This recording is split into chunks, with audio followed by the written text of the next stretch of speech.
American Graffiti. You're an ogre, just like my father. They were paid pocket change to make a film that grossed $200 million. A future Oscar winner nearly killed himself in a cocaine-fueled car crash. A 12-year-old girl was discovered hitchhiking, already addicted to drugs. A future $200 million director almost turned the role down because he thought it was a musical. The Oscar-nominated blonde was paid less than $5,000 total, and the sweetheart who held the cast together died suddenly in 2023. Stay with me. What really happened to the kids of Modesto will break your heart. Candy Clark as Debbie Dunham. She got the only Oscar nomination from the entire young cast, and she was paid less than $5,000 to do it. Unlike you, I know everything your dirty little mind is thinking. It shows. Candace June Clark was born in Norman, Oklahoma on June 20th, 1947, and she was just 25 years old when she walked into a cattle call audition for a low-budget George Lucas project nobody expected to amount to anything. She had exactly one film credit to her name, and she won the role of the bubbly Debbie Dunham almost by accident. If I'm not doing anything tomorrow, why don't you give me a call, okay? Within a year, she was the only member of the young ensemble nominated for an Academy Award. Here is the part that should make you furious. Candy was paid roughly $300 to $400 a week for a brutal 28-night shoot, total under $5,000, for a film that would gross over $200 million. Zero profit participation. 40th anniversary of American Graffiti. Zero residuals. She returned for the 1979 sequel, kept landing roles in films like The Man Who Fell to Earth, and built a successful real estate and limousine business on the side. She was married briefly twice and never had children. As of 2026, Candy Clark is 78 years old, alive and well. The ditzy blonde turned out to be smarter than half of Hollywood. Richard Dreyfuss as Kurt Henderson. A 1982 cocaine binge ended with him crashing his car into a tree. He almost didn't survive the night. Richard Stephen Dreyfuss was born in Brooklyn, New York on October 29, 1947, and he was a 24-year-old unknown when he was one of over 100 actors who auditioned for American Graffiti. Why is it every girl that comes around here is ugly? Or has a boyfriend? Where's the dazzling beauty I've been searching for? George Lucas was so impressed by his thoughtful breakdown of the script that he actually let Richard pick which role he wanted, Kurt or Terry the Toad. He chose Kurt, the intellectual heart of the film, and quietly became the philosophical voice of an entire lost generation. After Graffiti came the meteoric rise, Jaws, Close Encounters, and the Best Actor Oscar for The Goodbye Girl in 1977 at age 30, the youngest Best Actor winner in Academy history at the time. Then came the crash. Richard's severe cocaine addiction through the early 1980s nearly killed him in an infamous 1982 car accident when he drove straight into a tree. The wreck became his rock bottom. Years later, he was diagnosed with bipolar disorder and became one of Hollywood's most outspoken mental health advocates. He has been married 3 times and has 3 children. As of 2026, Richard Dreyfuss is 78 years old and still alive. Ron Howard as Steve Bolander. He almost turned the role down because he thought the whole thing was a musical. Then when Graffiti came out and was a big hit, the 50s were very popular, well then they took Happy Days off the shelf. Ronald William Howard was born in Duncan, Oklahoma on March 1st, 1954. And he was already a household name at the age of 18 when George Lucas came calling. Most of America had grown up watching him as little Opie Taylor on the Andy Griffith Show. He was the most famous person in the American Graffiti cast by a country mile, and he almost passed on the project. When his agent pitched the script, Ron got confused and assumed it was a musical, a genre he had no interest in. Since we do care for each other so much, and since we should really consider ourselves as adults now. He was paid roughly $6,500 total for the entire shoot. No profit participation. $6,500 for a film that would gross over $200 million. But here's what makes Ron's story extraordinary. He used the Graffiti paycheck to land Happy Days, then stepped behind the camera and became one of the most respected directors in Hollywood. And as a director too, did you think it would go 7 seasons? No.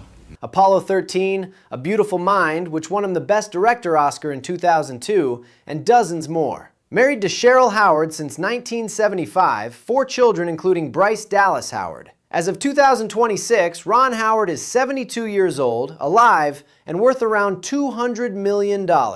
Mackenzie Phillips as Carol. She was 12 years old, addicted to drugs, and discovered hitchhiking on the side of the road. And the worst was still to come. Laura Mackenzie Phillips was born in Alexandria, Virginia on November 10, 1959. The daughter of John Phillips of the Mamas and the Papas. She was just 12 years old when a casting director literally spotted her hitchhiking and brought her in to read for the part of Carol. Very funny. Because Mackenzie was a minor, the production had to assign her a legal guardian on set. But here's the secret nobody on the crew knew. By the time American Graffiti started filming, Mackenzie had already been using drugs for over a year. She was 11 when she started. What followed was one of the most public tragedies in Hollywood history. She landed one day at a time and became a teen TV star, but severe drug addiction got her fired repeatedly. Then in 2009, in a memoir, Mackenzie made a horrifying public allegation. She claimed her own father, John Phillips, had molested her for years. America was stunned. She has been sober for years now, married 3 times with 1 daughter. As of 2026, she is 66 years old, alive, and finally at peace. Cindy Williams as Laurie Henderson. She was the heart of the entire cast, and in January 2023, that heart simply gave out. Cynthia Jane Williams was born in Van Nuys, California on August 22, 1947, and she was 25 years old when she walked into the audition that would change her life. Go ahead, slug me, scar my face. I wouldn't dance with you if you were the last guy left in this gym. She clicked with Ron Howard the moment they read together, a chemistry so immediate that it carried every scene the two of them shared. Their on-screen high school romance as Steve and Laurie became the emotional anchor of the entire movie. Cindy was paid around $1,000 a week for the shoot. After American Graffiti, she rocketed straight into 1970s television history when she was cast as Shirley Feeney opposite Penny Marshall on the smash sitcom Laverne and Shirley, which ran for 8 seasons and became one of the most watched shows of the entire decade. Cindy and Ron Howard remained close lifelong friends. Off camera, Cindy married musician Bill Hudson in 1977. The marriage lasted until 1982, and they had 2 children. She fought through difficult divorce and custody battles in the years that followed. On January 25, 2023, Cindy Williams passed away after a brief illness at the age of 75. Her death stunned the cast and devastated her millions of fans. Harrison Ford as Bob Falfa. He was a broke carpenter doing odd jobs when George Lucas accidentally cast him in the role that changed cinema forever. Harrison Ford was born in Chicago, Illinois on July 13, 1942, and he was 30 years old, practically ancient for an aspiring actor,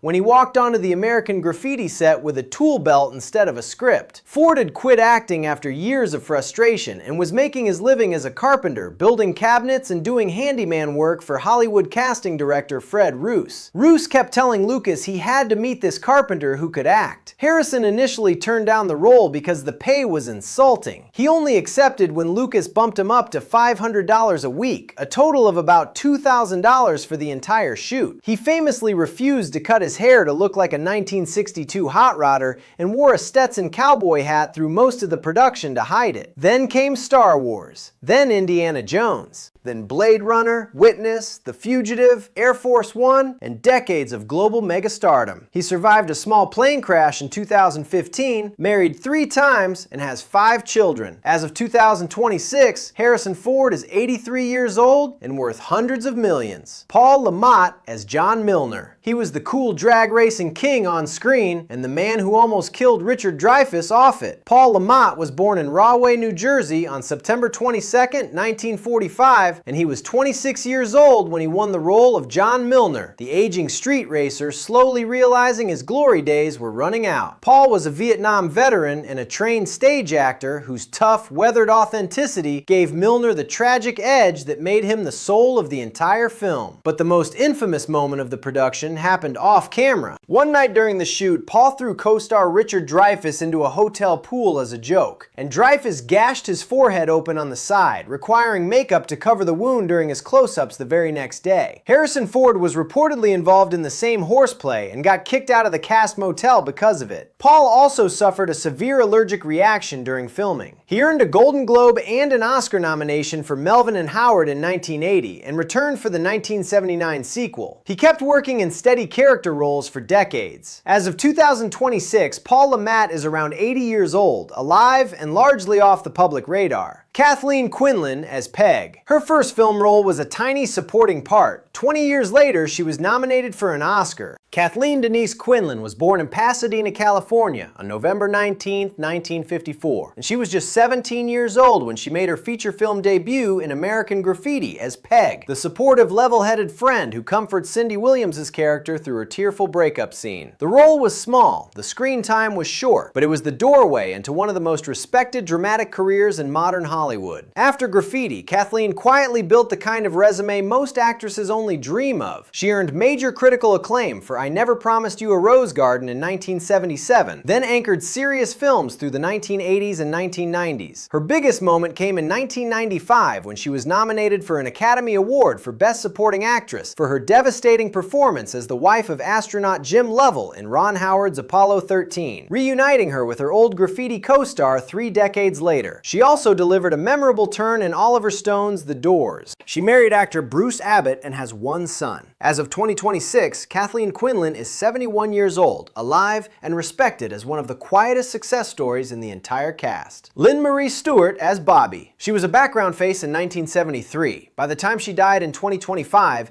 generations of children knew her by another name entirely. Lynn Marie Stewart was born on December 14, 1946, and she was 25 years old when she landed a small ensemble part in American Graffiti as one of the cruising party girls in Modesto. The role was tiny, pure background color in the chaos of one perfect 1962 night, and most viewers never even noticed her face in the crowd. But Lynn Marie was just getting started, and the path she would take from that small role led to one of the most beloved children's television careers of her generation. Through the 1970s and 1980s, she built a steady working actress career, racking up guest appearances on MASH, Cheers, and dozens of other classic sitcoms. But her defining role came when she was cast as Missy Vaughn, the beautiful, glamorous lady on Pee-wee's Playhouse, the surreal Saturday morning show that became a phenomenon for an entire generation of 1980s kids. She also did extensive voice work for animated shows. Lynn Marie Stewart passed away in February 2025 at the age of 78. The background cruiser from One Perfect Night in Modesto became one of children's television's most cherished faces. Charles Martin Smith as Terry the Toad Fields. He played the lovable loser who finally got the girl. Then he quietly became one of the most successful directors nobody ever talks about. Charles Martin Smith was born in Van Nuys, California on October 30th, 1953, and he was just 18 years old when he was cast as Terry the Toad, the awkward, scooter-riding nerd who somehow lands the prettiest girl in town for one magical Modesto night. The role made him the comic heart of the entire film, and his bumbling chemistry with Candy Clark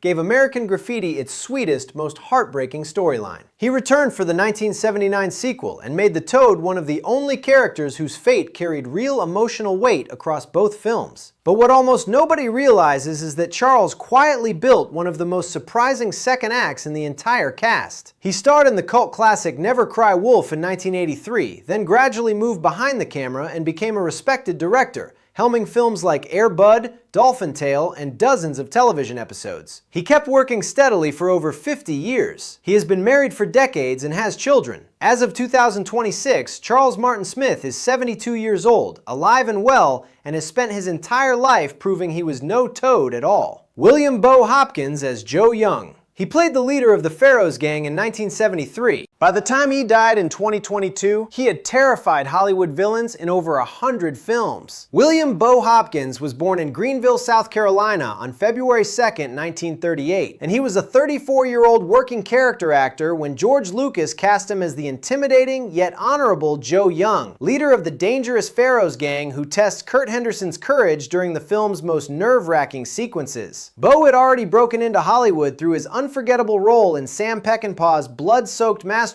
The Wild Bunch in 1969, and his rough southern charm and natural menace had made him one of the most reliable tough guy actors in the business. After American Graffiti, Bo Hopkins kept working, and working, and working. He racked up over 140 film and television credits, appearing in everything from Midnight Express to American Anthem to The Killer Elite. He became the go-to actor whenever a director needed a believable Southern villain, lawman, or weathered cowboy. He was married and had a family. On May 28, 2022, Bo Hopkins passed away from a heart attack at the age of 84. The Pharaoh King who ruled one night on screen quietly ruled character actor Hollywood for 5 full decades. Jana Belin as Buddha. She served burgers and fries on screen for One Perfect Night in 1962. Then she walked away from Hollywood forever and never looked back. Jana Belin was a young actress in her early 20s when she landed her small but memorable role as Buddha, the friendly car hop at Mel's Drive-In, whose brief moments helped define the entire cruising culture atmosphere of American Graffiti. The drive-in scenes she appeared in became some of the most iconic visual sequences in 1970s American cinema, capturing a vanished slice of pre-Beatles teenage life that has never quite been recreated on film since. But Jana made the choice that almost nobody in Hollywood has the strength to make. After her brief brush with George Lucas's masterpiece, she quietly stepped away from the acting business completely. She had no follow-up career chasing roles, no parade of guest spots on 1970s sitcoms, no slow fade into character work. She simply went home, built a family, and got on with the rest of her life on her own terms. She married, raised 4 children, and has lived an extremely private personal life ever since,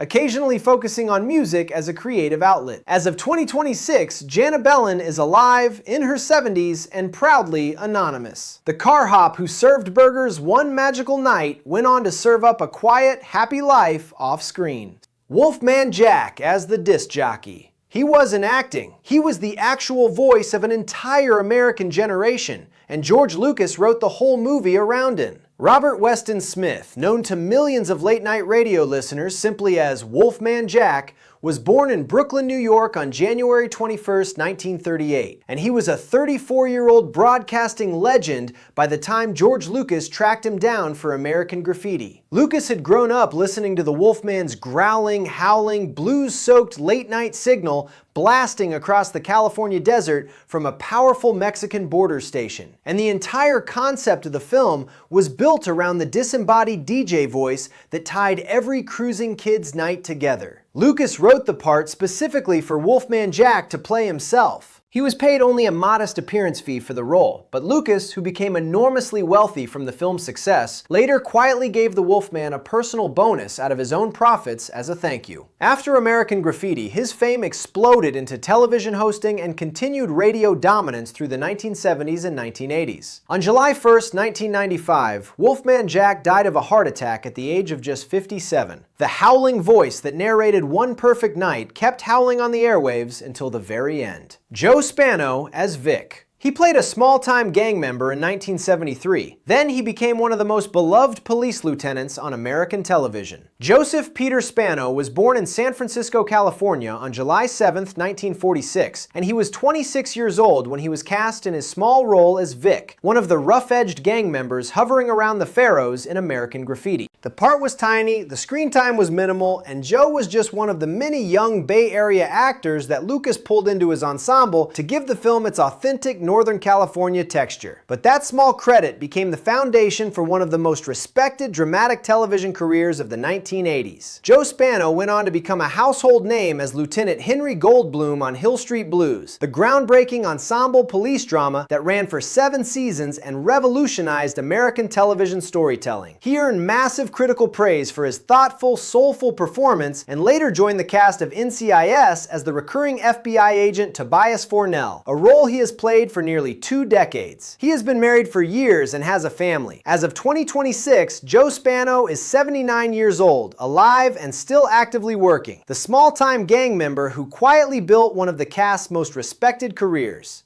Manuel Padilla Jr. as Carlos. He was a child star before American Graffiti. He was almost forgotten by the time he died at 51. Manuel Padilla Jr. was born in Los Angeles, California on May 13, 1956, and he was a 16-year-old veteran child actor when he was cast as Carlos, one of the young members of the Pharaohs gang in American Graffiti. Manuel had already built an impressive resume by then. He had starred opposite Mike Henry in 2 Tarzan movies in the 1960s, appeared on the Tarzan television series, and racked up numerous other film and TV credits as one of the few working Latino child actors of his era. American Graffiti should have been his big breakout into adult stardom, but the breakout never came. Manuel landed a few more roles, including a small but memorable part in Brian De Palma's Scarface in 1983, but the major leading man career he had been groomed for since childhood quietly slipped away from him. He struggled with health issues in his later years and largely faded from the public eye.